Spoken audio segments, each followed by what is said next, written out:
আসসালামু আলাইকুম। চলে এসেছি হেয়ার কেয়ারের একটা টিপস নিয়ে। আমার একজন ভিউয়ার্স আপু অনেকবার রিকোয়েস্ট করেছে যেন হেয়ার কেয়ারের একটা টিপস শেয়ার করি। তো সেজন্য আজকে হেয়ার কেয়ারের একটা টিপস শেয়ার করব। তবে হ্যাঁ, ভিডিওটি থেকে যদি আপনারা উপকৃত হতে চান তো ভিডিওটা কন্টিনিউ দেখতে হবে এবং খুঁটিনাটি জেনে তারপর অ্যাপ্লাই করতে হবে। তো আমাদের যাদের মাথায় চিরুনি দেওয়ার সাথে সাথে অতিরিক্ত চুল উঠে এবং বড় বড় চুল ঝরে ঝরে মাথায় এমন টাক হয়ে যাওয়ার অবস্থায় চলে এসেছেন, আজকের ভিডিওটা বিশেষ করে তাদের জন্য। আপনারা যদি এই তেলটা কন্টিনিউ ব্যবহার করেন ইনশাআল্লাহ চুল অনেক লম্বা হবে এবং চুল পড়া বন্ধ হয়ে যাবে। আর এই শীতে মাথায় খুশকির চিহ্ন মাত্র থাকবে না।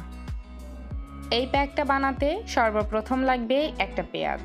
হ্যাঁ, পেঁয়াজের উপকারিতা অনেক বেশি, আমরা অনেকেই জানি, অনেকে হয়তো বা জানি না। পেঁয়াজে রয়েছে অ্যান্টিঅক্সিডেন্ট, যা চুলের ঘন ভাব আনে এবং চুলের গোড়া অনেক বেশি মজবুত করে এবং চুলের উজ্জ্বলতা বৃদ্ধি করে। পেঁয়াজের তেল মাথার ত্বকের পিএইচ এর মাত্রা নিয়ন্ত্রণ করে।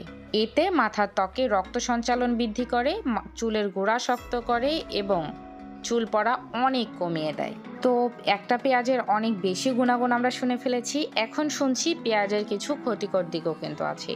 অনেক মানুষের পেঁয়াজে অ্যালার্জি থাকে, যারা মাথায় এই তেলটা ব্যবহার করবেন প্রথম অবস্থায় অল্প পরিমাণ ব্যবহার করবেন। বেশি করে ব্যবহার করলে পরে আবার ক্ষতির সম্মুখীন হতে পারেন। এতে আমি দায়ী থাকবো না, কারণ আমি বলে দিচ্ছি। তো অতিরিক্ত ঠান্ডাজনিত সমস্যা যাদের আছে তারাও কিন্তু এই পেঁয়াজটাকে স্কিপ করতে পারেন। তো আমার এখানে পেঁয়াজটাকে কুচি কুচি করে নেওয়া হয়ে গেছে। এখন আমি এখান থেকে পেঁয়াজের রসটা বের করে নেব।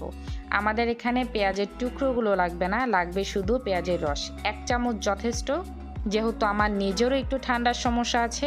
তো যাদের আমার মতো একটু সেনসিটিভ মাথার স্কিনটা, তারা এটা কন্টিনিউ করতে পারবেন, যেহেতু আমি করছি।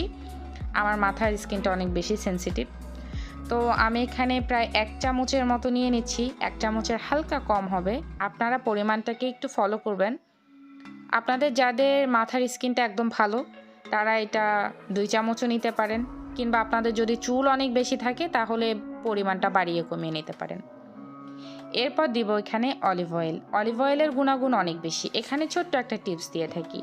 অনেক সময় বাজার থেকে অলিভ অয়েল আনলে অলিভ অয়েলটা নকল হয়। অলিভ অয়েলটাকে যদি এভাবে ঝাঁকি মারেন, যদি অলিভ অয়েলের মধ্যে বুদবুদ না হয়ে ফেনা সৃষ্টি হয়, তখন মনে করবেন ওই অলিভ অয়েলটা নকল, যেটা আপনার কোনো কাজে আসবে না। তো আমি এখানে 1 চামচের একটু কম অলিভ অয়েল নিচ্ছি। এখানে বলে দিচ্ছি অলিভ অয়েলটা আমরা কেন ব্যবহার করব। অলিভ অয়েলটা অন্যান্য কেমিক্যালজাত পণ্যের চাইতে অনেক বেশি উপকারী আমাদের চুলের জন্য। অলিভ অয়েলে উপস্থিত অলেইক অ্যাসিড আমাদের চুল পড়ার মাত্রা অনেক বেশি কমিয়ে দেয়। সেই সাথে প্রাকৃতিক এই তেলে অ্যান্টিঅক্সিডেন্ট সমূহ চুলের গোড়াকে রেডিক্যাল ড্যামেজ থেকে রক্ষা করে। এরপর লাগবে নারিকেল তেল। নারিকেল তেল চুলের গভীরে প্রবেশ করে চুলের পুষ্টি এবং ময়শ্চারাইজ ক্ষমতা অনেক গুণ বাড়িয়ে তোলে, যাতে চুল তার নরম স্বাস্থ্যকর অবস্থা বজায় রাখতে পারে। নারিকেল তেল প্রাকৃতিক ব্যাকটেরিয়ার ভারসাম্য বজায় রেখে ত্বকের পিএইচ এর মাত্রা নিয়ন্ত্রণে রাখতে পারে। এরপরে লাগছে অর্ধেকটা লেবু। লেবুতে আছে ভিটামিন সি, যা কোলাজেন উৎপাদন করতে সাহায্য করে এবং চুলের বৃদ্ধি বাড়ায়। মানে লেবু যদি ব্যবহার করেন চুল অনেক তাড়াতাড়ি অনেক লম্বা হবে। এটি চুলের ফলিকলগুলিকে উদ্দীপিত করে, যা চুলের বৃদ্ধি ঘটায় এবং চুল পড়া নিয়ন্ত্রণ করে।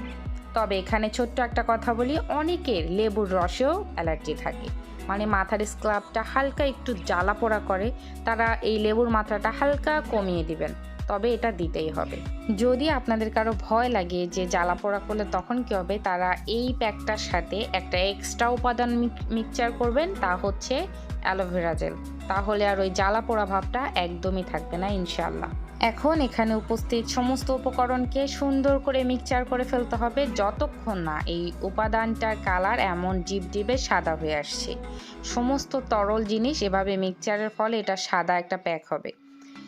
এই প্যাকটা এখন বলে দিব কিভাবে আপনারা অ্যাপ্লাই করবেন বা সপ্তাহে কতদিন অ্যাপ্লাই করবেন। অনেকে ব্যস্ত মানুষ আছেন, রেগুলার মাথায় তেল ইউজ করতে পারেন না, তারা সপ্তাহে 2 থেকে 3 দিন ব্যবহার করতে পারবেন। আর এটা ব্যবহার করার একটা বিশেষ কথা হচ্ছে, সেটা হচ্ছে রাত্রে অ্যাপ্লাই করবেন, সকালে শ্যাম্পু দিয়ে মাথাটা ধুয়ে ফেলতে হবে। এই তেলটা মাথায় যতক্ষণ থাকবে, মাথায় কোনো ধরনের ধুলা বালি কিছু আসলে তখন ফলাফলটা একটু অন্যরকম হবে। আর এটা শুধু প্রথম অবস্থায় মাথার স্ক্যাল্পে ব্যবহার করবেন, আস্তে আস্তে ম্যাসাজ করতে করতে করতে করতে পুরো চুলে চলে আসবে। এভাবে করে লাগাতে হবে, ঘষে ঘষে লাগানো যাবে না। আঙুলের এই মাংসওয়ালা দিকটা দিয়ে সুন্দর করে ম্যাসাজ করতে হবে যেন মাথার স্ক্যাল্পের রক্ত চলাচলটা অনেক ভালো হয়। আজকের ভিডিওতে মনে হয় আমি একটু বেশি কথা বলে ফেলেছি, মানে প্রতিটা উপাদানের উপকারিতা বলতে গেলে ভিডিওটা একটু বেশি লং হয়। আবার আপনারা অনেকে বলবেন এটার পরিবর্তে কোনটা দিব, কোনটার পরিবর্তে কোনটা দিব। এইখানে যতগুলো উপাদান বলেছি চারোটাই দিতে হবে, একটা বাদ দিলেও এই প্যাকটা সম্পূর্ণ হবে না। আর আপনারা দেখতে পাচ্ছেন প্যাকটা কতটা সুন্দর দেখা যাচ্ছে ঠিক, বাট হাতে যখন নিচ্ছেন অনেক একটা লাইট ওয়েট চলে আসছে, মানে অনেক পাতলা, মনেই হবে না মাথায় কিছু লাগিয়েছেন বা কিছু। আর এটা রেগুলার ব্যবহার করতে হবে, কমসে কম 1 মাস ব্যবহার করে তারপর দেখতে হবে আসলে কাজ হচ্ছে কিনা। ইনশাআল্লাহ কাজ হবে। যারা ব্যস্ত মানুষ তার এই প্যাকটা অতিরিক্ত মাত্রায় বানিয়ে একটা কাচের বোতলে রেখে দিতে পারবেন নর্মাল ফ্রিজে। যখনই ব্যবহার করবেন হালকা একটু গরম পানির মধ্যে বোতলটা ভিজিয়ে তারপর ব্যবহার করবেন, কারণ এখানে নারিকেল তেল আছে যেটা শীতের মধ্যে বসে যায়। তো ভিডিওটি কেমন লেগেছে কমেন্ট বক্সে জানাতে একদমই ভুলবেন না। ভালো লাগলে ছোট্ট একটা লাইক দিবেন। ভালো থাকবেন, সুস্থ থাকবেন। আসসালামু আলাইকুম, আল্লাহ হাফেজ।